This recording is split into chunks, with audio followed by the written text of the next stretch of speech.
Yo, what up? Pero nga pala ng Hood 1997 pare. Anong bago? Ito, bago. Nagpadala ang aking kapatid na si Diego Smith Perez ng merch mula sa Dirty Minds Manila.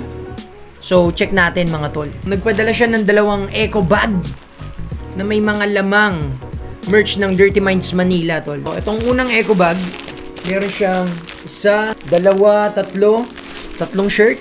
At dito naman sa isang eco bag, dalawang cup at isang sweatshirt. Check natin. Itong unang cup, yan, Dirty Minds. May etiketa nila. Merong karton sa loob para siguradong hindi mayuyupi. Itong pangalawa naman, ganun din. Iba lang yung design. Parehas lang din ng una. Yan, suotin natin syempre. So, ito yung unang cup sa mga mahilig sa mga cup. Ayan, Dirty Minds. Maganda. Presko. Pwede mong i-adjust kasi snapback eh. So, punta naman tayo sa mga shirt. Unang design. This one, nakapress yan.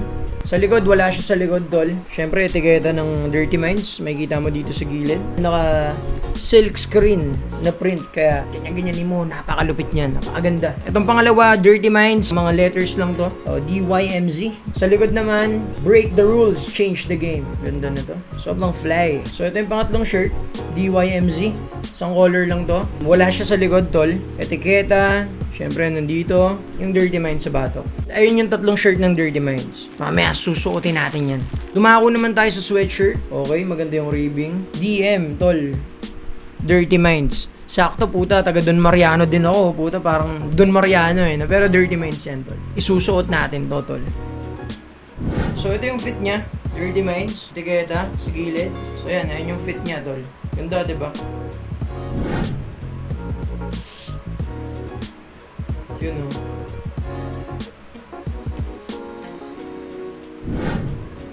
Ito naman yung pangatlong shirt. So, No Time for Romance, Dirty Minds. Sabi ko nga sa inyo, wala siyang likod pero harap lang, pero ang angas nito. So, ayun yung tatlong shirt. Puntahan naman natin yung pinakahuli yung sweatshirt niya. Let's check it.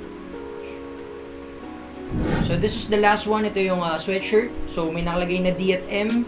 Nandito yung etiketa. Kahit may panloob ako, napaka-presko. Dahil malamig ngayon, saktong-sakto. Yeah, maraming salamat sa Dirty Minds Manila. Sa aking kapatid na si Diego Smith Perez. Suot na natin ngayon yung gear ng Dirty Minds. So, yung cap, pati yung sweatshirt.